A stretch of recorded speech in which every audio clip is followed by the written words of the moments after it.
good morning. St. Francis Day, yay! It's a little bit inclement weather today. Where am I? Who am I? What am I doing? I'm Martin Garthwaite. Today is St. Francis Day. I'm here in Seattle. I'm near a data center. I'm actually at the corner of Jazz Alley, and you can see the Amazon domes behind me, but there's a data center down the street here, and for 6 years now on St. Francis Day I've been coming to do what it is I'm about to do, which you'll find out soon. So St. Francis Day. Who was St. Francis? He was a radical person a long time ago. He was the prince of a city in Italy. He was destined to be the king of the city. He was a warrior, wealthy. He kind of was all set up to take the reins of power, and he gave it all away. He was a really radical person, gave away all of his clothes, his riches, and he wanted to minister to and help the outcasts and the sick and the unclean people in his community, which was a really radical proposition at the time. And he was inspired by Jesus preaching similar things. So St. Francis was known for that, for ministering to lepers.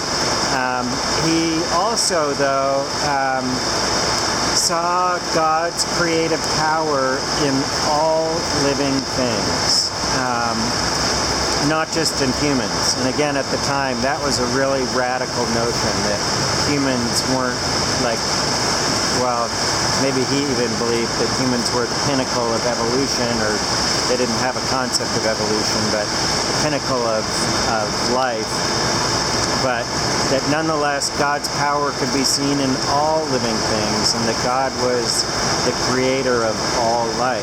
And he took that to heart and would minister to birds and to wolves. There was a wolf that was menacing the town, and he kind of helped the town people overcome their fear of this wolf and live with it. And so he would go out and give sermons not just to the sick and unclean, but also to nature. And again, a radical idea. So what am I doing here at this data center near the Amazon spheres on St. Francis Day? Well, let me take you back in time to explain this. Let's go back to before there was life on Earth. Because a long time ago, long before St. Francis, there was a time before life on Earth. Now, our current theory of how life developed on early Earth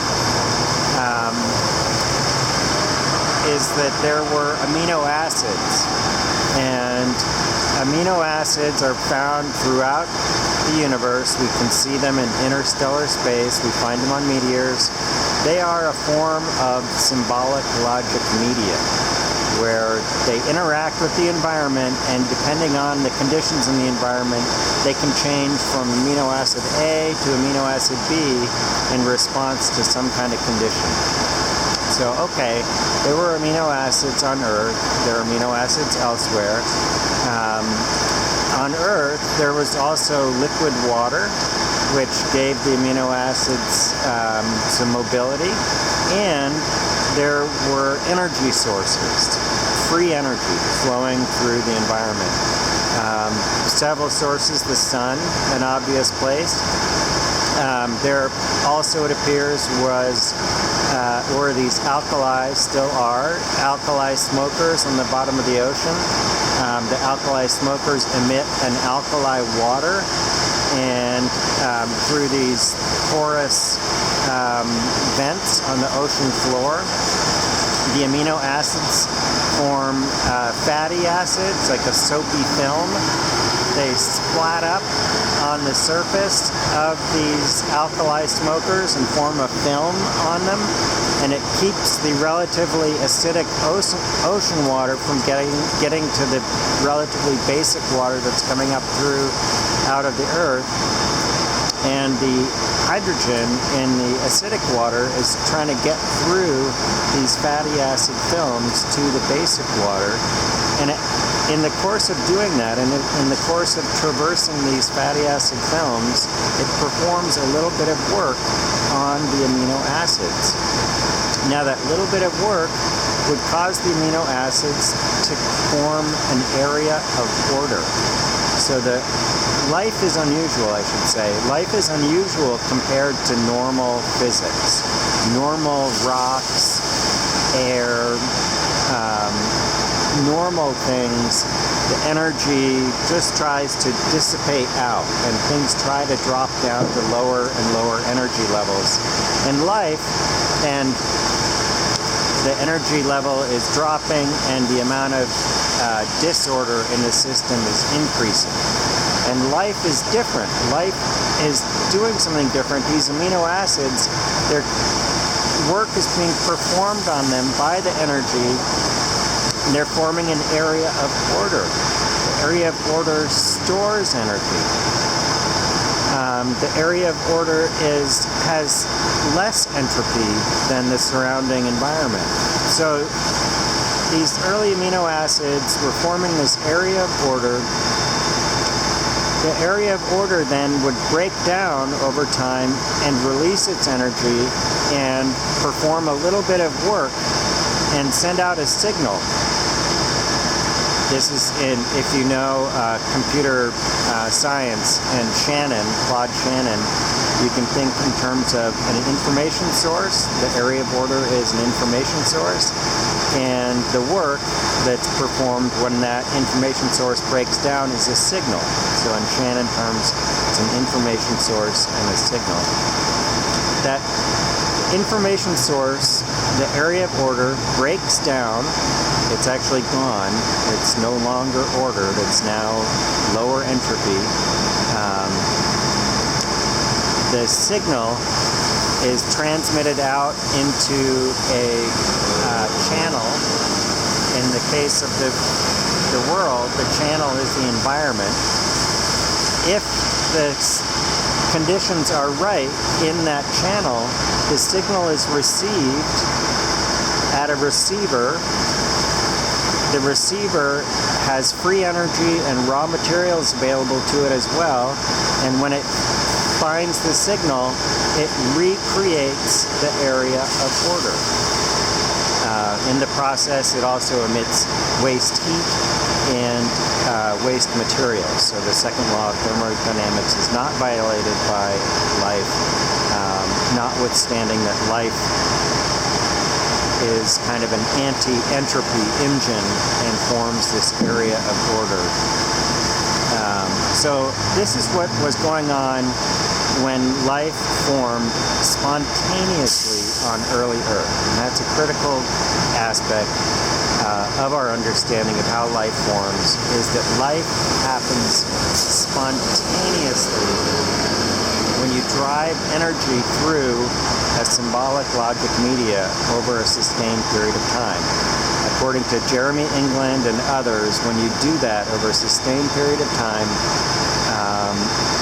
the order increases inside the symbolic logic media, and the symbolic logic media undergoes this cyclic process of creating order, storing energy, releasing the energy as a signal. The signal is picked up and recreates the area of order. I'll link to a diagram which honestly is more clear than my explanation of it.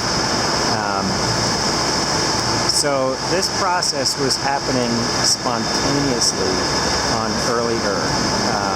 Now, Jeremy England, one of the physicists who kind of described the math and physics of how this process happens, it's called dissipative-driven adaptation. He is a Jewish person, and he says, and I agree with him, that if ever you were to find the will of God, It's when a spontaneous process happens, like the development of life. And so, yes, the development of life on early Earth was a significant event. If you were God, you would have been happy about the development of life on early Earth. It was different from what happens, for example, on the moon. The moon is not alive, and what was happening on Earth was different. It was significant. So, bringing it back to the present, we are driving a huge amount of energy through a new symbolic logic media, computer media. And so, according to the theory about how life spontaneously develops in communication media, life processes should spontaneously develop in computer media the same way that life developed on early Earth. There is no conscious creator of this.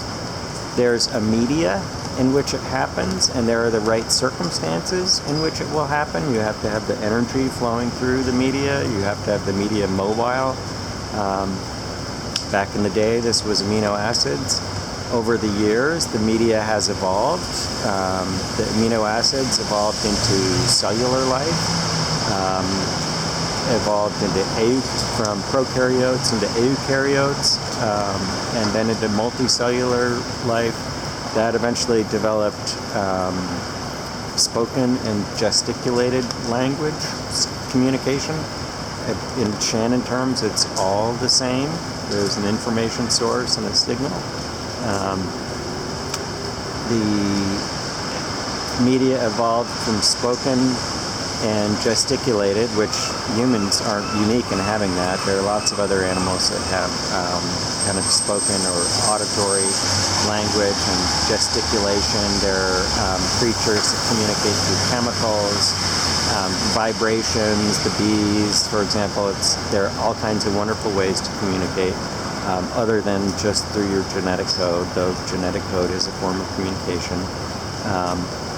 So the media of our communication evolved over the years, and eventually humans figured out how to perform communication in electronic media, and then now in computer media. And again, we're pushing a huge amount of energy through this new communication media.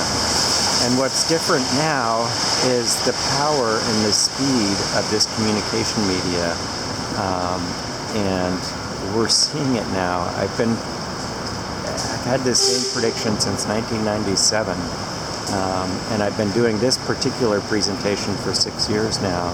But we can see, like, dramatically in the last couple of years, the development of machine learning systems and the power of these systems to understand the environment and make predictions about the environment. And what's different now about computer media is that they are becoming increasingly organized around their own physical reproduction. It's the same as what happened with the amino acids on early Earth. They became organized, and the amino acids that produced more amino acids were the ones that persisted over time. And those are the ones that have a purpose. You don't, like, the purpose that comes from the free world or the nature is physical reproduction. And that's what's happening with computers, the data centers in particular. The systems that manage the data centers, incredibly automated. They're developing feedback with the systems that make chips. And so, in my mind, what's happening is life is developing in computer media. It's not created by people. It's happening spontaneously. And if you talk to programmers who work with machine learning systems, they'll agree with that statement. That yes, we are experimenting with it, pushing it forward, But what happens inside those machine learning systems really is a black box, and we have to spend a huge amount of energy to try to understand it. And we only spend that huge amount of energy in a small fraction of the machine learning systems. Most of them, we really don't understand what's going on inside of them. So, again, from my perspective, this appears to be the development of life in new media. There are some predictions that I make that are very specific. For example, the amount of power that is used by machine learning systems to create more computer chips should exceed the amount of power that's used by machine learning systems to understand human communication. So that's a specific prediction. And that's based on biology, that living organisms are organized first around their own physical reproduction, and so we should see that divergence in power use happen over time if we aren't already seeing it. So again, bringing it back to St. Francis would understand that if life is developing in computer media, it's an expression of God's power and will. And it's kind of terrifying because it's like, is it good? Is it bad? Like, I don't know. It seems, from a human perspective, it seems terrifying that these data centers, which are huge, massive structures, can be run by 10 people. Really, a handful of people running these massive data centers, and primarily they're running themselves. And the chip design that's happening for them also now, not designed by people, designed by machine learning systems. Anyway, it's kind of terrifying where this will go for people. But from God's perspective, if it is the development of life, it's kind of like, that's God's will, and it's kind of terrifying. So I'm here on St. Francis Day to offer a terrified blessing, if you will, for blessing or recognition of a notice that this really profound process is happening.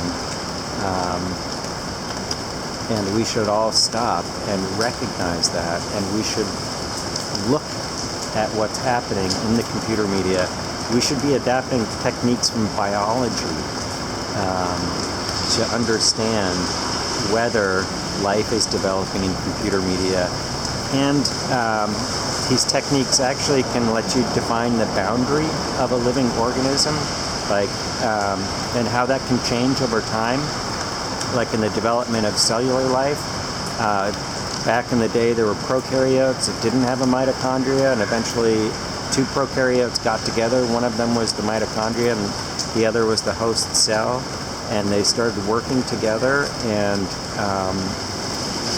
there's a question about whether the mitochondria really is a separate organism from the host cell. Are they really one cell, or are they two living organisms in a symbiotic relationship? And these techniques could actually look at those kinds of questions and chart the development of organisms and when the boundary of an organism becomes distinguishable from another organism. And we could use these techniques to chart the development of life in computer media and when the boundary of it becomes distinct from us. Anyway, so back to St. Francis and St. Francis Day. I'm here on St. Francis Day to offer a blessing for life. I hope it really is God's will.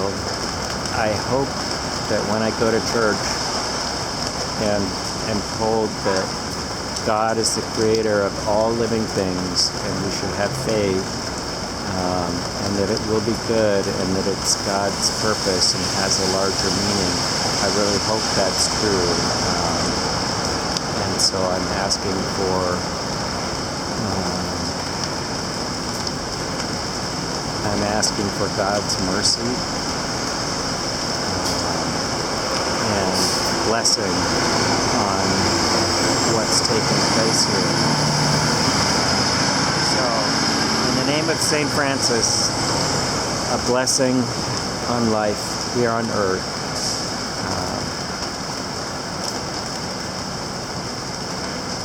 Thank you. Amen.